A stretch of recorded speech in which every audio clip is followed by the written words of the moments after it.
Hendaklah seorang hamba, seorang murid, seorang muslim, dia punya amal rahasia yang mana istrinya pun nggak tahu, muridnya nggak tahu, sahabatnya nggak tahu, temannya nggak tahu, gurunya pun nggak tahu. Amal rahasia. Sudah punya Bapak Ibu? Ya, sudah punya belum? Amal yang nggak pernah kita ceritain ke orang, nggak pernah kita posting ke orang, sudah punya belum? Sholat, ada sholat yang tampak, ada sholat yang kita sembunyiin. Sedekah, ada sedekah yang tampak, ada sedekah yang kita sembunyiin. Khidmat, ada khidmat yang tampak, ada khidmat yang kita sembunyiin. Apalagi baca Quran, ada Quran bersama-sama, ada Quran yang kita sembunyiin bersama-sama sendiri. Zikir, ada zikir berjamaah, ada zikir yang kita sendiri, yang lainnya nggak tahu kita beramal kapan. Ilmu, ada ilmu yang dibagi sama-sama, ada ilmu yang khafi. Begitu juga Pak. Orang beramal, orang berilmu, ada ilmu yang dibagi, ada ilmu rahasia. Ilmu yang rahasia inilah yang membedakan seorang alim dengan orang alim yang lainnya.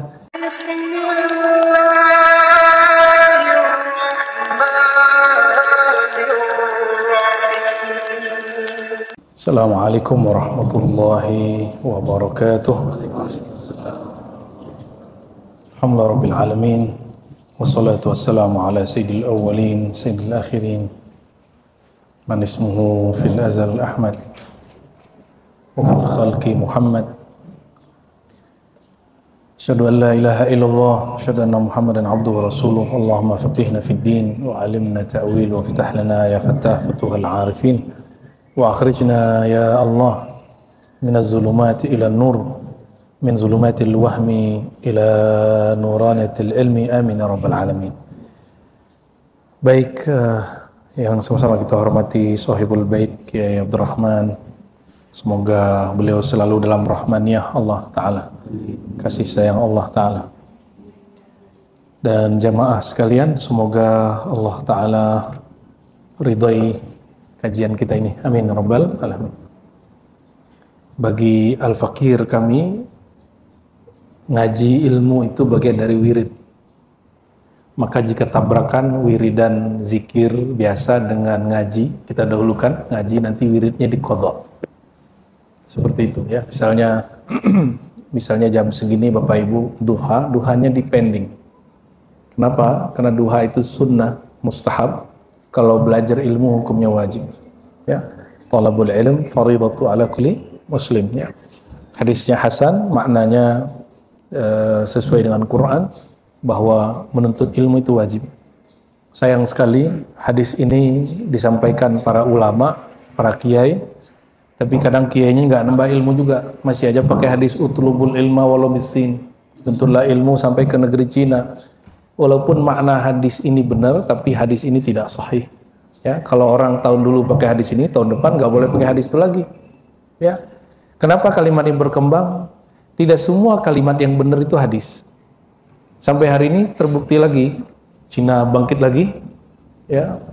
Jalan-jalan kita tadinya dikuasai oleh kendaraan-kendaraan Jepang, sekarang sudah mulai kendaraan Cina, dan dia sudah nggak abal-abalan lagi, emang kualitasnya bagus-bagus juga.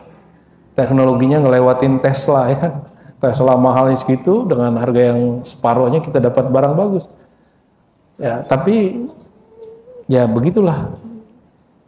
Kita sering membacakan sebuah riwayat motivasi untuk orang, tapi kita lupa memotivasi diri kita sendiri. Saya 25 tahun ngaji hadis waktu itu. Awal kita ngaji hadis karena asbab si Kiai Fulan. Udah 25 tahun, hadis dia nggak nambah. Hadis kita sudah ngaji 6 kitab besar, ditambah 9 kitab besar. Lah dia masih pakai utulul ilma walau bisin, ya. Seperti juga kalau bulan puasa, bahwa 10 hari pertama rahmah, kedua gitu Kiai, maghfirah, yang ketiga itqu minan nar. Hadisnya memang di kitab sahih, namanya Sahih Ibnu Huzaimah, tapi Ibnu Huzaimah meragukan sendiri kesahihannya. Nah, kalau orang ngaji kan jadi tahu bahwa tidak semua hadis yang dianggap populer itu sahih. Dan banyak lagi ya, dan banyak lagi. Dan alhamdulillah Allah izinkan saya yang hina ini mengkaji kalam-kalam Nabi mulia. Kita dari 2004 sampai sekarang khidmat untuk hadis Nabi Muhammad SAW. Sehingga beberapa kiai-kiai aswaja mengira saya ini lebih concern di hadis, tapi belakangan kok jadi tasawuf begitu. Padahal secara formal saya kuliahnya usuluddin. Usuluddin itu khususnya ilmu akidah, tasawuf dan filsafat. Bukan digabung-gabung, tapi itu punya kamar-kamar sendiri. Sekarang kalau di UIN, Bapak Ibu, akidah dan filsafat sendiri, tasawuf sendiri. Dulu di masa kami masih satu paket. Sampai S2 saya tulis tentang akidah ulama di Nusantara, yang mereka 100% bertasawuf, tapi akidahnya semuanya ahli sunnah wal jamaah, yang ditulis di depan akidah Imam Asy'ari dan Maturidi. Ya, keren lah buat kiai dan pengurus. Selamat dihujatnya. Berani soalnya ya. Karena sekarang itu perlu gimmick begitu perlu. Karena banyak orang tidak pede berahlus sunnah wal jamaah. Jadi gengsi gitu, malu. Padahal berahlus sunnah itu keren ya. Akidah Imam Asy'ari yang ditulis di depan itu akidah paling viral di zamannya, itu berabad-abad. Dulu nggak ada YouTube. Beliau berkalam apa tahun ini, bulan depan sudah sampai di Andalus. Apa yang dia kalamkan itu? Bulan depan udah sampai di India. Dulu ajaran beliau saking viralnya. Dulu kan orang bawa kitab pakai onta, nggak ada pakai YouTube, nggak ada hari ini ya. Dan kita beruntung hari ini puncak peradaban. Biasanya kalau ada habis puncak turun. Ya, jika peradaban zahir turun, peradaban rohani naik. Berarti waktunya tinggal dikit. Oleh karena itu jangan main-main lagi. Ambil ayat ini dengan sungguh-sungguh. Iqtarabatis sa'ah ya, wa syaqqal qamar. Sang waktu itu. Kalimatnya nggak pakai kata kiamat. Kalimatnya menggunakan iqtarabatis sa'ah. Waktu sudah dekat, sudah sempit. Bulan sudah terbelah. Bukan bermaksud bulan terbelah seperti yang dipahami orang. Maksudnya apa? Waktu sudah tipis sekali. Ya. Semoga Allah Ta'ala masih memberi kesempatan kita dan menggerakkan kita selalu untuk mendekatkan diri lewat amal paling yang dicintainya, yaitu ilmu. Oleh karenanya al-ilmu afdalul amal. Ya, ilmu itu amal paling mulia. Maka ngaji mencari ilmu afdalul a'lam. Coba perhatikan Bapak Ibu, la ilaha illallah afdalul dzikri, itu enggak? Afdalul dzikri la ilaha illallah. Depannya apa? Fa'lam. Maka berilmu tentang la ilaha illallah itu ilmu di atas ilmu, nur di atas nur, puncak di atas puncak. Dan Nabi SAW menyebut dirinya bukan kota amal, pusat amal. Nabi kalau ingin kenal Rasulullah bukan lewat amalan, kalau ingin kenal Rasulullah lewat ilmu. Maka beliau mengatakan, ana darul hikmah, ana darul ilm, ana madinatul ilm. Aku pusat ilmu, aku kota ilmu. Jadi kalau ingin kenal Rasulullah, kenali lewat ilmu. Berarti pewaris mutlaknya di akhir zaman, Nabi Isa yang juga akan turun di akhir zaman, hanya dikenal dengan ilmu. Sebaliknya, Dajjal, wali-wali palsu, itu dikenalnya lewat apa? Keramat-keramat. Padahal mereka bukan keramat. Jadi kalau antum masih mengenal wali itu dengan kejadian luar biasa, terbang di waktu yang sama ada di beberapa tempat, ya bisa kalamnya bisa nurunin hujan, kalau ngomong terjadi, ini gampang ditipu oleh Dajjal nanti. Ya, itu yang dicari-cari orang awam hari ini. Jadi orang awam nyari Imam Mahdi, itu Imam Mahdi yang begitu. Dia tidak mengenal kemahdian lewat ilmu, tapi lewat kejadian-kejadian luar biasa. Orang begitulah yang nanti gampang ya. Dan kiai-kiai banyak yang belum upgrade, dia masih berpikirnya begitu. Kalau buat manakib, buat haul Syekh Fulan, itu yang diceritakan cuma keramat-keramat. Buat manakib Syekh Abdul Qadir Jilani yang diceritakan ayam mati hidup lagi, itu hobinya. Padahal beliau tidak mewariskan cerita itu, keramat itu. Yang diwariskan adalah keramat sejati, yaitu al-ilmu. Ilmu itulah yang tidak hancur ketika kemakan zaman, kena paparan matahari dia tidak lekang, ketika kena turun air hujan dia tidak layu, dia tidak akan basah, dia akan abadi. Ya, kenapa? Karena ilmu itu sifat Allah Subhanahu wa ta'ala. Sifat Allah azali. Jika orang sudah sampai kepada puncak ilmu, dia akan merasa panah pada ilmu dan tidak berilmu, barulah nyata Allah yang maha berilmu. Ya, nanti akan sampai kita ke masa-masa seperti itu. Di masa-masa nanti orang ketika paceklik membutuhkan ada orang yang datangin hujan, nanti itu jadi walinya tuh, atau wali setan ya.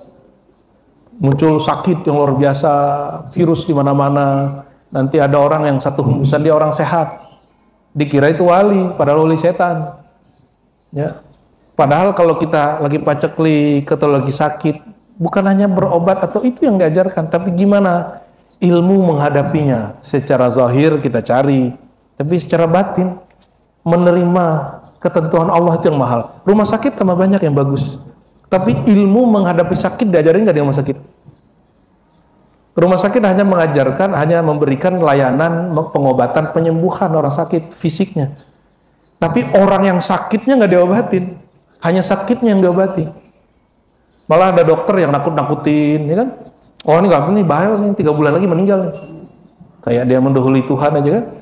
Nah ini, jadi sekarang kalau pengobatan zahir sudah tambah banyak, tapi yang ilmu mengobati, orang yang sedang ngobatin itu juga sakit ternyata. Dokter-dokter ini kebanyakan juga rohaninya berpenyakit, sehingga kalam-kalam yang keluar menambah penyakit orang. Kalau kedokteran ini puncaknya sudah, tapi ilmu ngerobatin dokter yang hatinya berpenyakit dan juga pasien yang hatinya berpenyakit, itu yang mahal hari ini. Itu ilmunya Nabi Muhammad Sallallahu Alaihi Wasallam ya. Itu ilmunya para aulia. Insya Allah kita istiqomah ngaji. Mau orang bilang Dajjal keluar, biarin kita ngaji aja Pak ya. Imam Mahdi keluar, itu nyambutnya pakai ilmu, hanya pakai ilmu.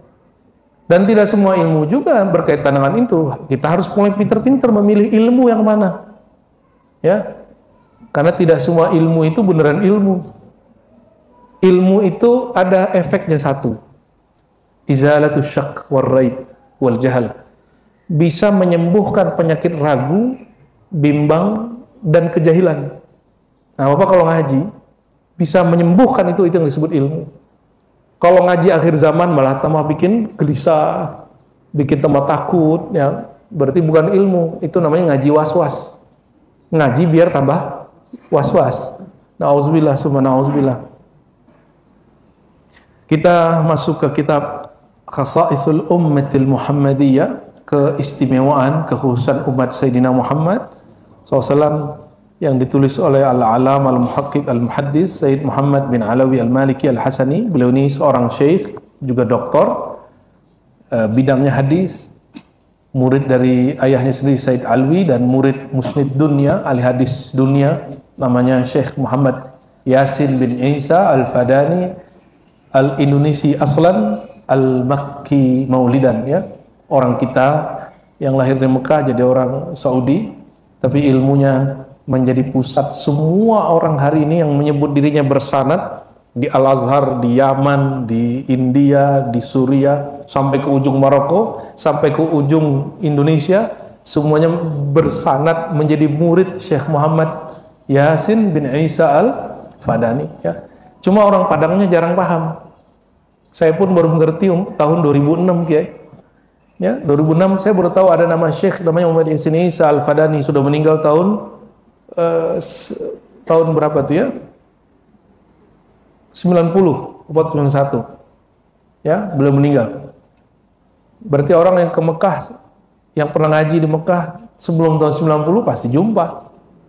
Cuma dia nggak ngeh juga, udah meninggal baru orang paham. Biasa begitu. Wali kalau masih hidup nggak dianggap orang, udah meninggal baru dielu-elukan. Abah guru sekumpul waktu hidupnya maulid segitu-gitu aja, pas meninggal setiap haul itu martapura udah jadi jutaan, lautan manusia. Presidennya datang nggak bisa masuk. Dulu presiden yang lama sono nggak bisa ngapa-ngapain.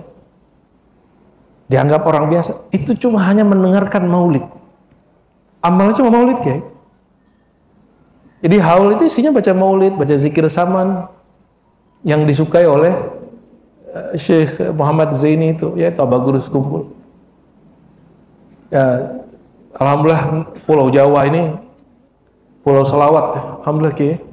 Barusan kita juga mulai selawat ya, kalau bisa Salawat ini, maulid ini dihidupkan bahkan di rumah-rumah. Bapak kalau bisa buat maulid di rumah, keluarga kita aja. Nanti ada maulid RT, RW, maulid kelurahan, desa, kecamatan, kota, provinsi. Nanti kalau udah gede, maulidnya di istana nanti kita. Ya, di Monas atau di IKN ya. Insya Allah kita desak ini, kita bikin tradisi yang positif. Ini sebentar lagi maulid ya. Tanggal 1 Rabiul Awal, tanggal berapa? 1 Rabiul Awal. Septembernya? Apa? Ya, September apa? Ya. 5. Mulai maulid ya. Kalau yang nggak hafal maulid ya sudahlah, sholawat aja tiap hari 313 kali. Tiap hari itu. Jadi tiap hari kita maulid. Dengan cara apa? Bersolawat ke beliau. Tidak cukup itu. Beli buku-buku tentang beliau yang menceritakan kisah beliau. Nggak sanggup baca, ya udah setelah kajian-kajian orang yang menghikayatkan tentang Nabi Muhammad SAW. Syaitan itu punya wali di dunia ini namanya Dajjal. Syaitan dari dulu benci sama sosok namanya Muhammad. Karena di wajah Nabi Adam itu ada Nur Muhammad, dia nggak mau sujud. Nggak mau sujud. Di Nabi Musa ada Nur Muhammad, dia nggak mau sujud. Jadi antum kalau mau selamat, hidupkan majelis maulid. Dan tidak hanya simbolis, ritual. Pelajari siapa nih orang maulidkan ini, siapa, kisahnya apa. Sehingga kita mengamalkan sunnahnya tidak lagi karena ikut-ikutan, tapi betul-betul karena cinta dan kesadaran. Orang kalau suka bola, itu dengan senang hati dia pakai baju dan ngikutin gaya orang pemain bola yang dia suka. Karena dia kenal. Coba antum kalau kenal dengan Rasulullah SAW. Kita nirukan gayanya, menirukan dermawannya, menirukan semua akhlaknya, itu nggak ada beban.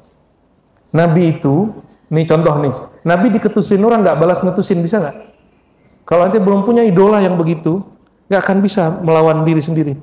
Diusir orang nggak balas ngusir, ya. Nabi itu dihina orang nggak balas menghina. Kalau ente gimana? Orang kalau baik mana, ane lebih baik.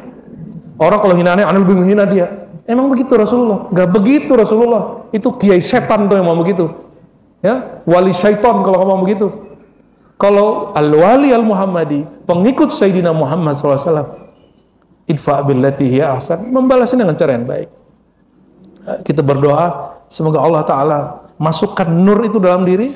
Ciri-ciri nur masuk dalam diri, akhlaknya lebih mulia. Itu yang disebut Nur Muhammad. Ini Nur Muhammad itu bukan nanti dapat cahaya lampu masuk ke dalam gitu ya. Ya pasang aja lampu di dalamnya kan. Bukan itu Nur Muhammad. Nur itu kalau turun ke akhlak, akhlaknya jadi mulia. Memancar di wajah-wajahnya sumringah. Apa kata Nabi? Sedekah yang paling ringan, tabassumuka fi wajhiki. Engkau berwajah ceria ke temanmu, jangan cemberut ke teman-teman. Dan teman paling dekat pasangan hidup. Saudara, tetangga, bisa nggak sama pasangan tuh nggak cemberutan gitu ya? Bisa nggak? Jangan muka tembok gitu. Hari ini mohon maaf, orang ngobrol sembari main handphone. Itu nggak baik Pak. Kalau mau handphone minta izin, maaf Pak saya buka. Maaf Dek, maaf sayang, maaf Mas, gitu ya. Gitu. Ini masuk ke resto, kayaknya cantik-cantik, cakep-cakep. Kita kira ini mesra pun kayaknya pasangan keren banget nih. Tahu-tahu pas duduk main handphone masing-masing. Betul nggak? Nggak indah itu. Ya. Dulu orang ngangkot, kita kalau ngangkot setiap hari kita kenal orang tuh kan. Tiap hari kita kenal orang Pak. Saya dulu ke kampus tuh naik angkot. Kalau nggak jalan kaki. Setiap hari kita kenal orang baru. Bukan gebetan baru, bukan. Kadang kita kenalnya bapak-bapak, mama-emak ya. Engkong tua-tua kita bantuin turun. Wah indah sekali dulu. Sekarang cuek aja. Duduk, lu gua. Hidup lu, dukun gua. Betul-betul aneh hari ini. Dia dekat dengan orang yang online jauh di sana, tapi dekat dengan orang kiri kanannya enggak. Coba sedekah yang paling sederhana. Sama pasangan sendiri, saudara sendiri, orang sendiri, tetangga, berwajah sumringah. Bukan ketawa-ketawa sendiri Pak, bukan. Insya Allah kalau itu tandanya wajahnya ada nurnya. Wajah Nur Muhammad Sallallahu Alaihi Wasallam. Amin ya. Jangan ketawa sendiri, nanti malah disebut gila. Kita kirimkan doa untuk orang-orang tua kita, untuk Sayyidina Muhammad SAW, Abu Ruh, untuk pengarang kitab ini Sayyid Muhammad Alawi Al-Maliki. Al-Fatihah. Bismillahirrahmanirrahim. Orang mau bilang waladdallin, amin. Sekarang kita masih masuk kepada kemuliaan umat Nabi Muhammad dengan satu amalan rahasia mereka, yaitu qiyamul lail. Bangun di malam hari, bukan nonton bola, bukan. Boleh nonton bola tapi tahajud dulu ente ya, atau setelah nonton bola witir dulu kita baru tidur. Jangan bikin Allah cemburu, Allah Maha Pencemburu ya. Ini yang indah untuk orang berumah tangga ya. Sebelum kita pindah ke pasal yang baru, halaman 19 ya, kata Nabi sallallahu alaihi wasallam, "Wa man qama al-laila wa ayqaza ahlahu lis-shalah fil lail." Siapa yang bangun malam hari lalu membangunkan istrinya atau suaminya pada malam hari, wajabat lahumur rahmah. Maka mereka wajib dapat rahmat, pasti dapat rahmat. Wa sabatat lahumul maghfirah. Itu keluarga dapat ampunan. Dia bangun subuh, mereka diampuni oleh Allah dan kasih sayang mereka tambah kuat. Makanya Bapak Ibu di rumah bikin sholat malam itu. Kalau nggak sendiri-sendiri, jamaah-jamaah ya sendiri-sendiri terserah. Yang penting ada ya. Atau kalau lagi di perjalanan pulang nggak sempat ke masjid, jamaahnya dengan pasangan kita. Itu bondingnya dibangun di situ ya. Wa rawa Abu Daud an Abi Hurairah qala qala Rasulullah sallallahu alaihi wasallam rahimallahu rajulan qama minal lail. Allah pasti rahmati sayangi seseorang yang bangun tengah malam fa shalla, lalu dia salat. Ini berarti dia dulu yang bangun. Jangan ngomong, nenek bangun deh. Enggak begitu. Kita dulu bangun, kita dulu salat baru bangunin. Kenapa? Nanti air wudhu itu kita bisa usapin ke wajah pasangan kita. Dia nggak bangun nih, ya nggak mungkin juga nanti handphonenya jadi pakai untuk nabok kita, nggak mungkin. Pasti nama sayang deh ntar ya. Nah, ini coba lihat. Wa ayqaza ahlahu wa ayqaza imra'atahu. Lalu dia membangunkan istrinya. Fa in abad, jika istrinya malas bangun, nadaha ay rasha fi wajhiha al-ma'a. Lalu dia ambil air wudu, ya, dia percikin ke muka istrinya. Indahnya bukan main itu. Itu keluarga yang diidam-idamkan semua orang. Benar nggak Bu? Apa? Jangan mengganggu gua gitu ya. Kalau saya pertama ngaji hadis ini tahun 2006, itu saya nangis Pak baca hadis dan ketawa sendiri. Baca hadis ini terharu. Sudah kebayang, indah juga orang menikah ya. Ya. Nangis baca hadis ini dan ketawa sendiri. Habis ketawa, teman kita bingung, dikira kita gila kali. Enggak, kita lagi gila dengan hadis ini kan. Kita lagi asik baca hadis ini. Seakan-akan saya mengalami itu gitu. Tapi kapan? Masih jomblo. 2004 kan masih jomblo Kiai. Alhamdulillah. Wa rahimallahu mar'atan qamat minal lail, dan sebaliknya. Suaminya kecapean pulang kerja, tidur, istrinya lihat, oh suamiku butuh istirahat lebih. Dia sholat dulu. Udah sholat berapa rakaat, dia lihat waktunya, oh masih ada waktu. Dia bangunin suaminya. Suaminya ngorok tapi nggak bisa bangun ya. Kan ada orang yang kalau kecapean dia dibangunin dia nggak sadar, betul nggak? Bahkan dia ditelepon orang, dia ditelepon ngangkat tapi dia nggak sadar. Apa kata Nabi? Fasolat, lalu si perempuan ini, si istri ini, si ibu ini dia sholat. Lalu aiqazat zaujaha, dia membangunkan suaminya. Fa in aba nadahat fi wajhihal ma, jika suaminya sulit bangun, maka dia merayunya dengan ya percikin. Jangan diciumin, bau jigong. Ya, boleh nggak apa-apa Pak. Cuma ini hadis cocok untuk kita bermazhab Syafi'i, karena ini kan tidak ada sentuhan di situ ya. Kalau antum, wah kayaknya gawat ini, dibangunin malah berlanjut nanti yang lain. Allahumma sholli ala Muhammad. Ya, semoga keluarga kita yang sudah berkeluarga begitu, yang belum segera itu punya pasangannya, insya Allah. Warawat Tabarani, ya, diriwayatkan oleh Imam Tabarani dengan riwayat yang sama, lalu ada ujung di belakangnya.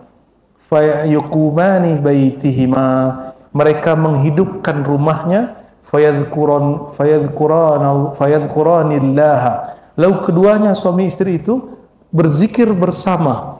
Ini dalil boleh berzikir berjamaah, ya, berdua. Dan ini kabar buat laki-laki ya. Ini biar anehnya yang kasih tahu ya Bu ya. Ibu-ibu tuh senang dipimpin suaminya sholat, senang dipimpin suaminya zikir, betul nggak Bu? Senang, katanya cari imam, tapi imam masjid udah punya bini. Ya ente jadi imamnya. Oh saya nggak bisa. Emang tahun dulu bilang nggak bisa, tahun sekarang masih bilang nggak bisa. Terus kalau dulu ente miskin, sekarang bisa kaya. Kenapa dulu nggak bisa jadi imam, sekarang tetap nggak bisa? Ya, ada yang marah nih alam lain. Jadi nanti pulang harus mulai memimpin sholat sunat, ya, sholat tahajud. Ini dalil bahwa sholat tahajud boleh berjamaah. Dan ini dalil bahwa zikir malam berjamaah pun dianjurkan. Ya, ini dalilnya. Boleh juga sendiri-sendiri, tapi beda Bapak Ibu. Zikir berjamaah itu gelombang suaranya itu akan kuat bulat sampai ke pojok-pojok rumah.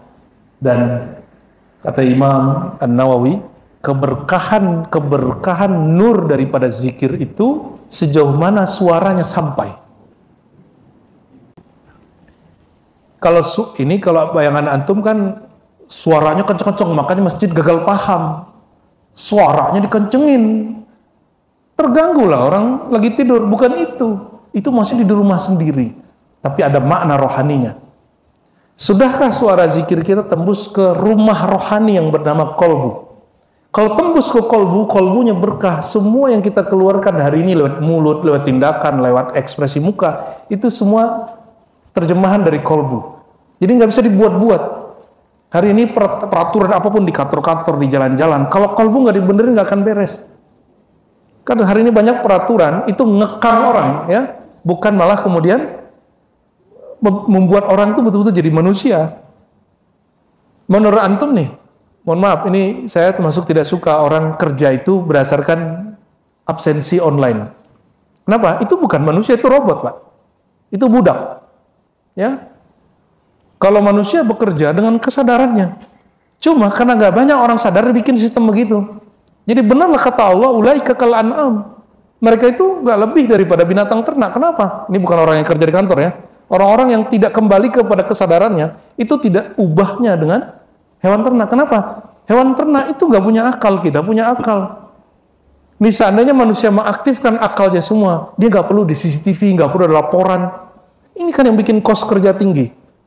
Ya, bikin laporan siapa aja yang dibutuhin? Sekretaris, bendahara ini. Karena orang tidak kembali ke kesadarannya. Maka di zaman Nabi, sedikit ada bendahara, sedikit. Jadi kos bikin negara Madinah itu sedikit sekali. Kenapa? Orang kalau dipercayakan, dia betul-betul terpercaya. Cukup dia ngelaporin, nggak perlu dia angkat karyawan ini, nggak perlu. Di masalah itu betul-betul sangat-sangat minimalis. Tapi kerjaannya besar. Nanti Bapak Ibu akan kembali ke zaman itu. Maka Nabi mengatakan, ya, nanti akan ada masa al-khilafah ala minhajin nubuwah. Ya, orang ngurusin bumi, manhaj nubuwah. Dia nggak perlu di CCTV-in, nggak perlu diancam resign, diancam pecat. Orang itu bekerja betul-betul dengan kesadarannya. Ya, saya doakan kita yang hadir adalah orang-orang yang sudah mulai masuk ke alam kesadarannya. Karena Bapak Ibu ini hadir datang ke sini kan nggak diancam siapa-siapa kan? Ada yang ngancam nggak? Tapi betul-betul karena ingin datang. Ya semoga ini tanda kesadaran kita sudah mulai Allah bukakan. Amin ya rabbal alamin. Semoga Allah buka dan Allah kekalkan. Ya amin ya rabbal alamin. Dan di hadis Imam Al-Hakim, sebelum selesai ya, lalu mereka berzikir sesaat saja di malam hari. Illa ghufira lahuma. Mereka pagi itu, malam itu, dini hari itu langsung diampuni oleh Allah SWT. Dan perhatikan, rezeki itu lancar, salah satunya Allah ampun. Makanya kiai-kiai kadang-kadang mungkin terlalu formal, ketika ada orang datang hidup susah, udah banyakin istighfar. Dikira istighfar buka rezeki, bukan begitu. Orang kalau istighfar, apa mental orang istighfar? Istighfar itu mengakui salah sendiri, benar nggak? Orang istighfar itu, dia akan putar kepala aja mengingat masa lalu, saya kemarin gagal, salah, asbabnya apa? Dia catat di dalam dirinya, bukan di buku aja yang dicatat, di sini dia catat. Jadi nanti jika itu terjadi lagi, dia akan melakukan putusan yang tepat. Itu yang disebut istighfar. Itu yang disebut istighfar aja. Bukan astagfirullah. Kalau itu YouTube lebih banyak rezekinya daripada kita. Ada kan istighfar 24 jam? Astagfirullah. Iramanya macam-macam lagi. Ya. Iya, malah tidur. YouTube mah dapat rezeki, kitanya enggak. Allahumma shalli ala sayyidina Muhammad. Jadi yang disebut orang itu dimudahkan rezekinya, dibuka pintu rezekinya dengan istighfar, karena istighfar membuat orang kalau salah tidak menyalahkan orang lain, dan kalau dia sadar salah dia tidak mengulangi kesalahannya. Jadi mental istighfarnya ada pada orang sukses, cuma dia mungkin belum belajar sholat aja, itu aja bedanya. Mereka sudah mental istighfar dalam bab ritual ibadah, dalam bab kerja profesional, tapi belum istighfar dalam bab rohani. Ya, harusnya mental itu dipakai dalam beribadah. Kebalik-balik kita ini, ya, kita sering kebalik-balik. Dikatakan oleh Imam Al-Hakim, diriwayatkan dari Abu Ubaidah, qala Abdullah bin Salam. Abdullah bin Salam ini orang Yahudi yang membaca kitab Taurat dalam bahasa Arab dan juga bahasa Ibrani. Dia mengabarkan, Abdullah bin Salam inilah yang menyaksikan bahwa Nabi itu di wajahnya tidak ada kehubungan. Kata bibinya, kamu lihat Abdullah, jika Muhammad itu Muhammad yang dikabarkan di kitab kita, la tajid fi wajhihi kizban. Kamu tidak lihat di wajahnya ada kegelapan sifat bohong, pembohong, pendusta. Abdullah dengan polosnya dilihat, oh iya, wajah. Jadi ternyata orang-orang Yahudi lama belajar ilmu firasat. Yang ini ilmu sempat berkembang oleh Imam Fakhruddin Ar-Razi dan oleh ulama-ulama kita. Kemudian jadi ilmu weton, ilmu Feng Shui kalau di Cina, apalagi ilmu macam-macam lah. Cuma oleh nggak paham disebut tuh syirik. Padahal itu ilmu yang sangat luar biasa penting di dunia kerja atau dalam kita beraktivitas. Abdullah bin Salam belajar ilmu itu dan dilihat, ya antum tuh bisa dilihat loh, ini mukanya pembohong, ini pembual, ini banyak omong kurang kerja, ini banyak kerja kurang omong, itu kelihatan Pak. Ya, ini orang kalau sakit hati dipendem-pendem, ini orang kalau dia sakit hati langsung dikeluarin, itu kelihatan. Wajah-wajah ente itu bisa dilihat, ada guresannya semua. Orang kalau gampang senyum gimana? Nanti membentuk. Orang gampang marah gimana makanya? Nanti kebentuk Pak. Jadi cap di mukanya. Dan itu sudah ada ilmunya. Dijadiin ilmu, namanya ilmu firasah, tapi bukan firasat yang kita maksud dalam hadis. Ini ilmu membaca sesuatu tapi dari indikator-indikator tertentu. Ada Pak ilmunya. Hati-hati ente kalau kerja sama orang. Jangan semua orang pakai kopiah tuh soleh aja tuh. Ya, pakai jenggot tuh langsung soleh, belum tentu. Siapa tahu orang ini gampang suka ngomong, kayaknya meyakinkan, pas kerja blong. Ya, itu banyak terjadi. Sayyidina Abdullah bin Salam, seorang Yahudi, diperintah oleh bibinya, kamu lihat, apa kata dia saksi? Ma ra'aitu fi wajhi kizban. Aku tidak melihat ada kebohongan di wajahnya. Oh, bisa dia ngelihat. Ya, maka Abdullah bin Salam beriman ke Nabi Muhammad gak pakai dalil. Karena bagi dia buktinya sudah cukup, dia cuma pengen lihat nih wajahnya wajah jujur atau enggak. Itu sekeluarga masuk Islam. Setelah masuk Islam, mereka dihina oleh orang Yahudi sendiri. Padahal dia anak kiai ini, kiai Yahudi. Ya, Allahumma sholli ala Muhammad. Kata Abdullah bin Salam, maktubun fit Taurat. Tertulis di kitab Taurat. Salah satu iman kita, yu'minuna bima unzila ilaika wa ma unzila min qablika. Kita percaya kepada yang diturunkan ke Nabi Muhammad SAW dan juga yang diturunkan kepada selain Nabi Muhammad sebelum Nabi Muhammad, yaitu Taurat dan Injil. Namun kita tidak tahu Taurat Injil hari ini murni atau tidak. Ya, karena hadis saja, hadis ini itu ada verifikasinya di sahih tidak sahih. Di Injil mereka, di Taurat mereka, apakah ada begitu? Wallahu alam, itu bukan wilayah kita. Mungkin mereka ada tapi tidak seketat ilmu hadis. Nah, ini diverifikasi langsung oleh Abdullah bin Salam bahwa ini valid, benar ada. Bahwa tertulis di kitab Taurat, laqad a'addallahu lilladzina tajafa junubuhum anil madaji'i ma lam tara aynun wa lam tasma' udhunun wa lam yakhtur ala qalbi basharin wa la ya'lamuhu malakun muqarrabun wa la nabiyyun mursalun. Allah menjanjikan di surga untuk orang-orang yang tahajud malam hari, ya, tatajafa junubuhum, Yang junub ini samping sini, itu maksudnya rusuk. Orang yang rusuk dia tidak rebahan, itu disebut tatajafa junubuhum anil madaji, dari tempat tidur. Tajafa jauf itu kan rongga, dia berjarak daripada tempat tidurnya gitu. Malam tara ainun, Allah janjikan buat mereka suatu fasilitas, suatu bakhligai, suatu tempat yang tidak pernah dipandang oleh manusia di dunia. Wala tasma'uzunun, tidak pernah orang mendengar semewah itu fasilitasnya. Wala yakhtur ala qalbi basyarin, ini kata kunci, tidak pernah tergores di qalbu bashar. Qalbu bashar, bukan qalbu insan, ini beda. Qalbu manusia biasa, ada qalbu bashar, ada qalbu insan. Kalau insan lebih khas daripada bashar. Bashar ini manusia fisik, empiris, secara empirik tidak pernah ini dilihat. Tapi kalau qalbu insan, insan itu bernama Nabi Muhammad. Nabi Muhammad diizinkan masuk surga nggak? Nabi dapat mengkabarkan surga karena dikhabari Jibril atau Nabi masuk sendiri? Nah, Jibril. Dikabari Jibril apa masuk sendiri? Apa kata Nabi? Dakhaltul jannata ra'aitu fil jannah ra'aitu fid nar. Ini Nabi sendiri ngomong, aku masuk surga, aku banyak. Tapi itu masih belum lengkap. Yang paling lengkap biyadi mafatihul jannah. Ibu kira-kira gimana nih? Saya bilang, itu apartemen punyaku semua. Aku punya kuncinya. Gimana tuh? Saya punya kuncinya.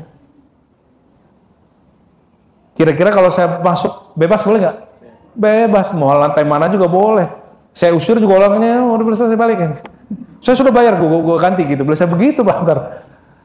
Nabi ngomong biyadi. Orang Arab kalau ngomong biyadi lebih daripada indi. Kalau indi bisa diambil orang, kalau biyadi hanya Allah yang boleh ngambil. Biyadi, di tanganku, milik mutlakku. Kunci-kunci surga. Oh, kunci surga itu banyak. Mafatih, bukan miftah. Kunci-kunci surga. Kalau Nabi mau masuk boleh. Kalau Nabi udah masuk cerita. Berarti cerita Nabi ini cerita langsung atau cerita dari orang yang bercerita? Berarti kolbu Nabi kolbu bashar atau kolbu insan? Maka kalau di kitab Maulid disebut al-bashar la kal bashar. Manusia tapi bukan seperti manusia biasa, kita sebut kolbu insan. Jadi insan bermakna bashar, tapi bashar belum tentu bermakna insan, karena insan ini lebih tua dari bashar.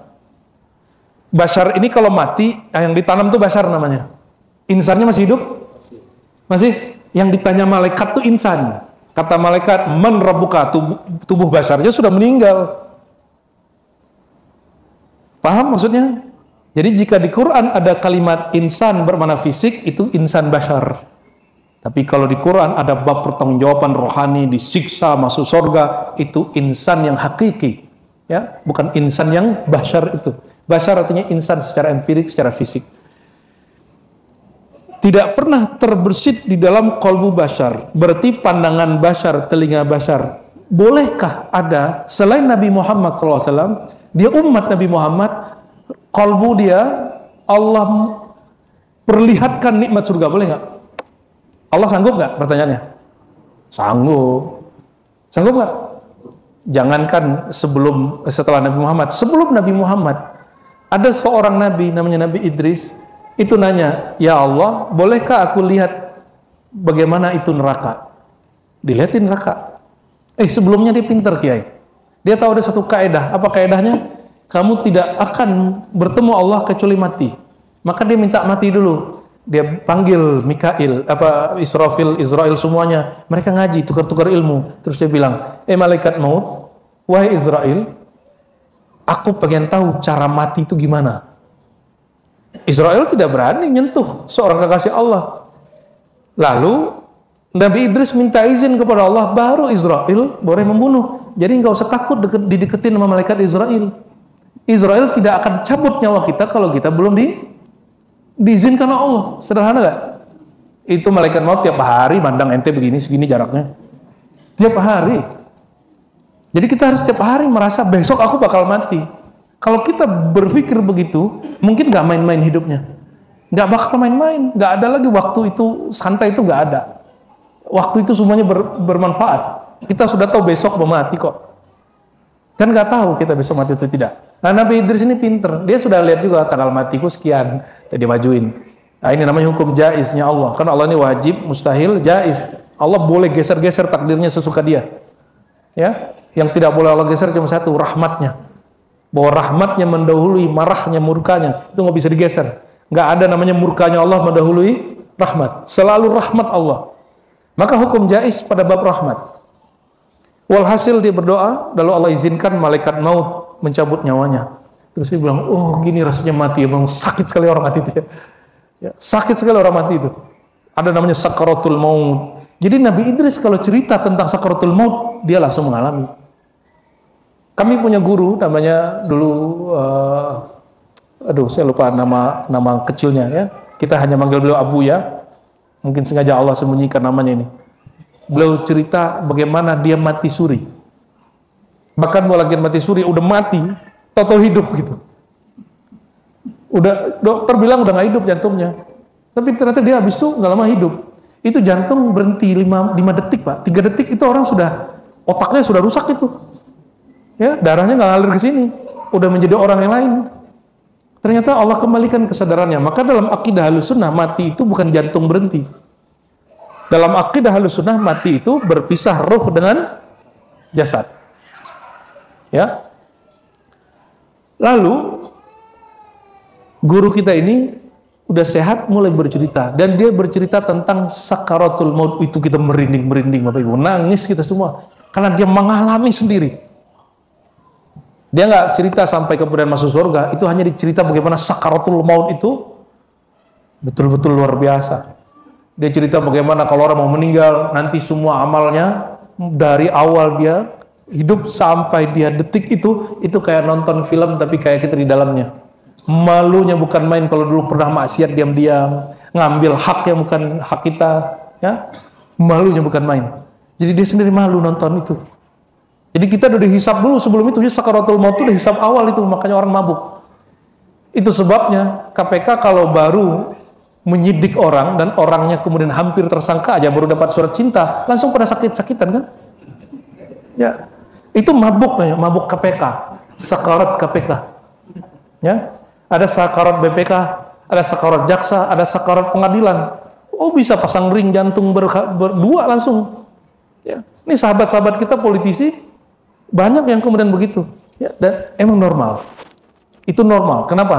Kita sedang disidik. Yang menyidik hari ini bukan lagi KPK, yang menyidik langsung tentara, langsung jaksa langitnya Allah ya, langsung hakim langitnya Allah Subhanahu wa Ta'ala. Wajar orang kemudian sakaratul maut.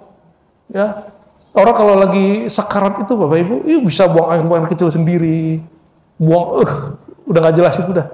Kalau dia tidak punya kesadaran rohani yang tinggi, sudah selesai itu. Mati dalam sakarat, mati kufur, mati fasik minimal ya. Nah, ini yang menjadi PR kita. Kolbu kita mesti kolbu insan, tidak hanya kolbu bashar. Apa beda kolbu insan, kolbu bashar? Kolbu bashar disebut nama Allah nggak bergetar.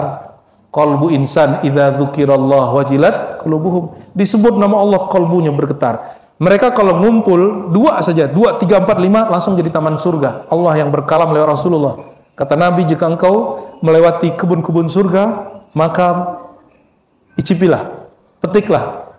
Nah, para sahabat bertanya, apa itu wahai baginda? Nabi jawab, itu adalah halaqah zikir. Jadi sudah ada taman surga. Berarti surga itu kemanisan yang dirasakan di kolbu. Itu taman surga. Dan saya berdoa semoga majelis ini bagian dari taman-taman surga. Yang kalau Bapak coba rasakan, kalau paham sesuatu nikmat gak? Dan kenikmatan itu addiction Mbak. Itu candu. Lezat. Bapak kalau makan setempat enak, itu diingat terus. Ini yang bikin orang kalau makan kecanduan setempat, kalau penghisap sesuatu, ya datang ke tempat sesuatu, kalau dia merasakan asik, dia di kecanduan. Ya, dia kecanduan. Cinta itu manis nggak? Makanya pada kecanduan sama pasangannya kan? Iya serius. Ya, kecanduannya bukan lagi hanya pandangan, bukan hanya di jasad. Ya, orang-orang sudah tua, sudah nggak bisa lagi hubungan seksual. Kenapa mereka masih bersama? karena ada kecanduan kasih sayang. Itu nikmat sekali itu, ya. Allahumma sholli ala sayyidina Muhammad, ya. Jadi kalau qalbu insan Allah izinkan mengakses ke sana, seperti Nabi Idris. Nabi Idris dimatikan Allah sebentar, terus hidup lagi. Habis itu dia udah bilang, aku kalau mati habis itu mau masuk neraka dulu lah, ya. Dia jalan-jalan ke neraka. Dia lihat, ya Rabb, jangankan neraka jahanam, neraka paling ringan pun orang nggak akan berani ada yang berangan-angan. Maka orang-orang bodoh lah yang mengatakan, paling kami cuma beberapa hari di neraka. Siapa yang ngomong gitu di Quran? Ada kan di Quran satu kelompok dihikayatkan Allah, terus mereka mengatakan, la tamassanan nar la tamassanan nar illa ayyaman ma'nudat. Kami tidak disentuh, tidak disisa neraka kecuali beberapa hari aja. Dia nggak tahu sehari neraka itu 1000 tahun. Ya, aneh tusuk ente semenit gitu, boleh nggak? Kan bodoh tuh orang gitu tuh, ya. Dan itu Allah hikayatkan di situ. Dan kita jangan beragama itu dengan kebodohan, ya. Maka ente jangan ngomong berpikir seperti mereka. Ah, nggak apa-apa, chat paling ntar juga disiksa berapa hari. Paling disiksa bentaran aja gitu. Enak bener. Ya, gak begitu beragama, ya. Lalu dikatakan di sini, la ya'lamuhu malakun muqarrab, bahkan malaikat muqarrabin tidak tahu. Muqarrabin itu jamak. Kalau satu malaikat disebut muqarrab. Malaikat muqarrabin itu langsung, jadi barisannya barisan bukan ring satu juga, masih ring 3 lah. Ring 1 kan Jibril, Karubiyin, Eliyin, termasuk di situ Jibril, Mikail, ya, Israfil itu ring 1 malaikat, paling tinggi sudah. Lalu ada di bawahnya malaikat-malaikat Karubiyin, di bawahnya lagi ada malaikat-malaikat ini, malaikat itu. Ini malaikat muqarrabin kira-kira level 3 up lah. Itu nggak tahu, Kak. Malaikat aja nggak tahu. Yang Allah rahasiakan untuk kekasihnya. Kenapa? Mana ada rahasia untuk kekasih diumbar. Maka flexing-flexing itu nggak usah dipercaya, itu orang nggak kaya beneran itu, ya. Itu orang nggak kaya, dia cuma lagi membranding dirinya dan kita juga nggak percaya. Lalu dikatakan di sini wala nabiyyun mursal, bahkan seorang nabi tidak diizinkan mengetahui kecuali Allah kasih tahu dia. Qala Abdullah wa nahnu naqra'uha. Lalu Abdullah bin Salam hafal juga Quran dan disebutkan di kitab Taurat begini, di Quran ada lagi. Dia juga hafiz Quran. Fala ta'lamu nafsum ma ukhfiya lahum min qurrati ayun. Mereka tidak tahu rahasia yang Allah berikan, ya, min qurrati ayun, dari hal yang menyedapkan mata, ma ukhfiya lahum, apa yang disembunyikan. Maka khafa itu satu yang disembunyikan. Zikir khafi, zikir yang disembunyikan dari lisan dan telinga. Lisan nggak nyebut, telinga nggak mendengar, mata nggak lihat, namanya zikir khafi. Khairul dzikr ma khafi. Zikir sebaik-baik zikir, zikir yang sembunyi, ya. Sholat malam itu adalah sholat yang disembunyikan. Sholat jamaah itu sholat yang dizahirkan. Maka siapa yang punya rahasia bersama kekasihnya, kekasihnya akan memberikan hadiah rahasia juga untuk dia. Sudah punya amalan rahasia belum dengan Allah? Nah, di sini ada satu pesan. Ini yang dikatakan oleh Imam Qushairi, Imam Al-Kattani, Imam Maulana Khalid, Imam Syazili, Syekh Abdul Qadir Jilani, Bahauddin Naqsyabandi, semua wali-wali mengatakan apa? Hendaklah seorang hamba, seorang murid, seorang muslim, dia punya amal rahasia yang mana istrinya pun nggak tahu, muridnya nggak tahu, sahabatnya nggak tahu, temannya nggak tahu, gurunya pun nggak tahu. Amal rahasia. Sudah punya Bapak Ibu? Ya. Sudah punya belum? Amal yang nggak pernah kita ceritain ke orang, nggak pernah kita posting ke orang, sudah punya belum?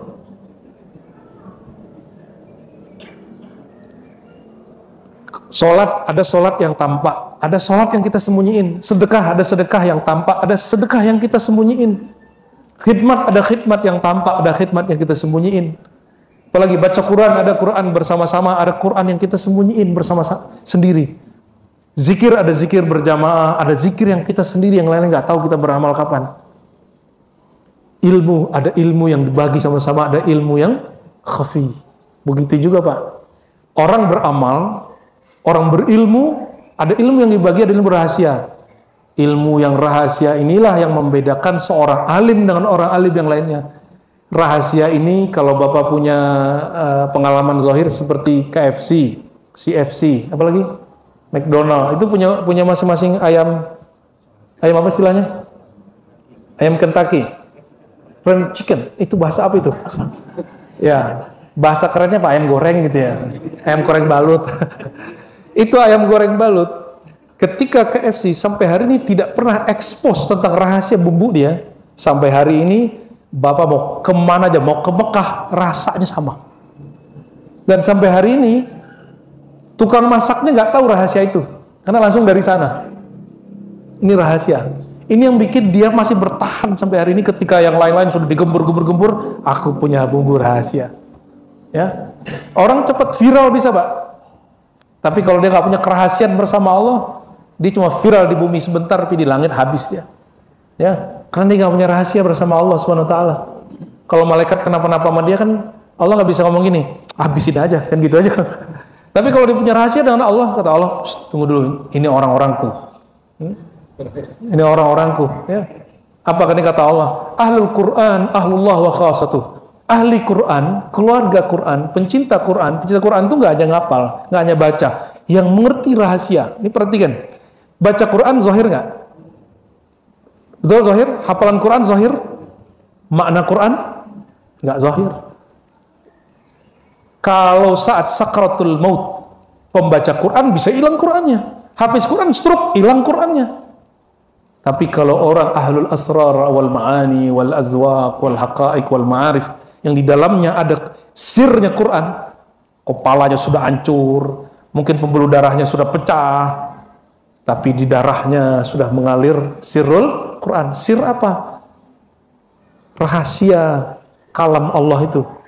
Itu kalau malaikat lagi mau ngapain dia, malaikat mau, ini orang kok udah nggak sholat nih gitu ya. Ya orang udah sakit, gimana mau sholat?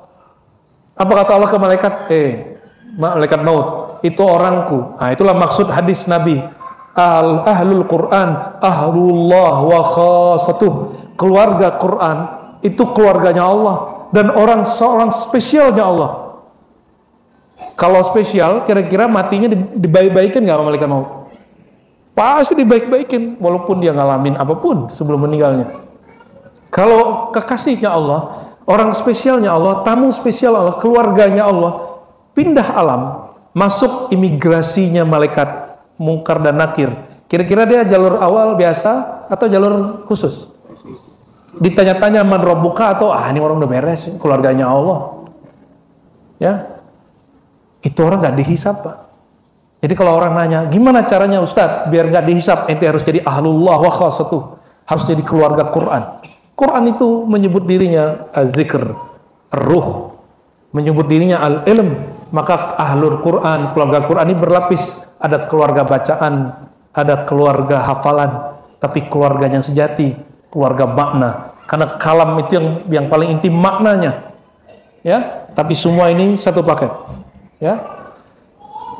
Semoga kita jadi ahlul Quran wa khasatuh. Amin. Maka Nabi berkalam. Nah, ini hadis penutup nih ya, belum disebut di sini. Berarti belum nyampe pasal berikut, Kiai. Ya. Kata Nabi SAW, "Autiru ya ahlal Quran." Ini pencipta Quran semua ingin disebut ahli Quran, ingin tidak dihisap. Secara zahirnya tetap dihisap, tapi nggak dihisap. Ketemu malaikat munkar nakir tapi nggak diapa-apain.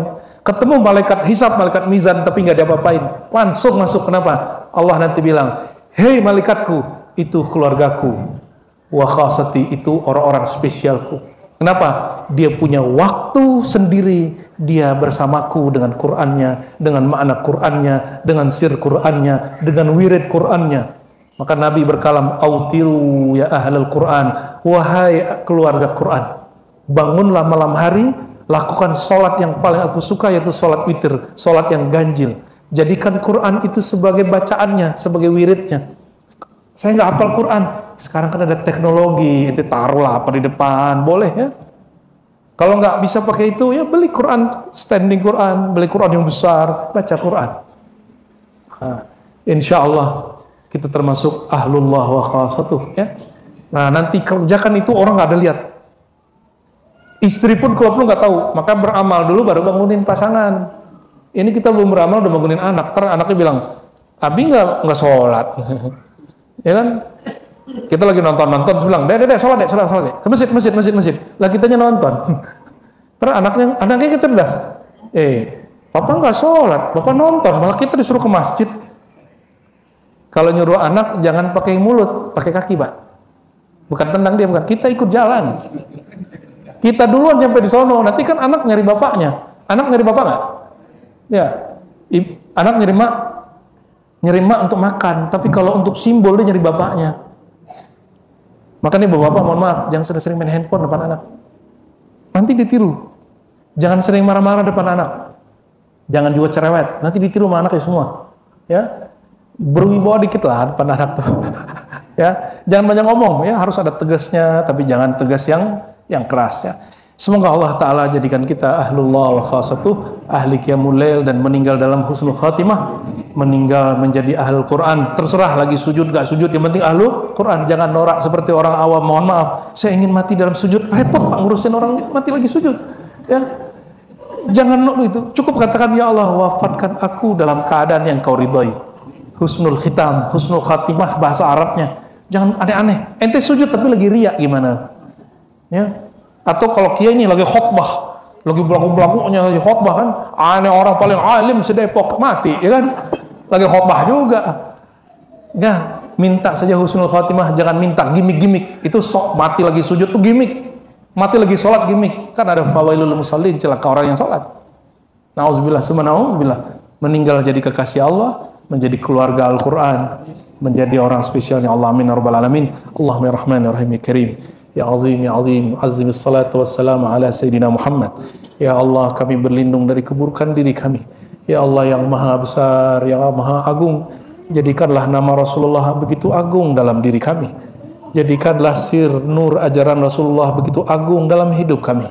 Ya Allah, sifat kami tidaklah baik, jiwa kami sangatlah keras, kolbu kami juga sangat bernoda. Ya Rabb, ya Jabbar, ya Nur, ya Muqallibal Qulub, wahai yang dengan kekuasaannya mudah mengubah hati kami. Ubahlah hati kami yang menatap dunia menjadi hanya menatap kepada Engkau. Ubahlah hati kami yang tadi cinta dunia jadi hanya mencintai Engkau. Ubahlah diri kami yang keras ini menjadi lembut, dari pemalas menjadi rajin, dari yang sulit tahajud menjadi mudah bertahajud, dari yang sulit baca Quran dimudahkan baca Quran berjam-jam, berhari-hari. Ya Allah, jadikan Quran Rabi'a qulubina, jadikan Quran ya Allah menjadi masuk ke dalam sumsum tulang kami, masuk ke dalam relung kolbu kami, dan jangan pernah ya Allah la tanza'ha ba'dama afattaha alaina, jangan pernah Engkau cabut ya Allah setelah Engkau memasukkannya ke dalam kolbu kami. Allahumma ya Allah, beri cahaya rumah kami, keluarga kami, pasangan-pasangan kami, anak-anak keturunan kami, orang-orang yang berjuang, yang berkhidmat bersama kami. Mohon ya Allah, jadikan kami min ahlika, min ahlillah wa khasatih. Jadikan kami yang tidak pantas ini ya Allah menjadi kekasih-Mu, menjadi kekasih Rasulullah, menjadi keluarga-Mu, menjadi keluarga yang Engkau istimewakan di dunia dan di akhirat, dengan mencintai Engkau, dengan mengenal Engkau, dengan menghidupkan malam bersama Engkau. Allahumma ya man ja'ala al-laila wan nahara, ya Allah yang menciptakan siang dan malam, jangan jadikan iman kami kuat di waktu pagi berubah di waktu sorenya.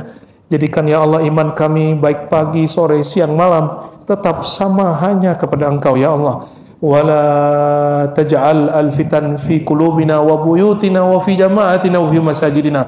Ya Allah, jangan biarkan fitnah, kerusakan, kekacauan merusak kalbu kami, merusak keluarga kami, merusak majelis-majelis kami, merusak masjid-masjid Engkau ya Allah. Allahumma ya Allah ya Nur ij'al an-nura fi qulubina. Ya Allah, mohon abadikan nur di kalbu kami, alirkan nur pada darah kami, kuatkan nur pada daging dan tulang kami, dan ya Allah berikan cahaya nur ala nur pada hidup kami di dunia dan akhirat. Ahasibna ya hasib hisaban yasira. Ya Allah, seandainya kami tetap dihisab, hisablah dengan hisab yang sangat mudah sekali.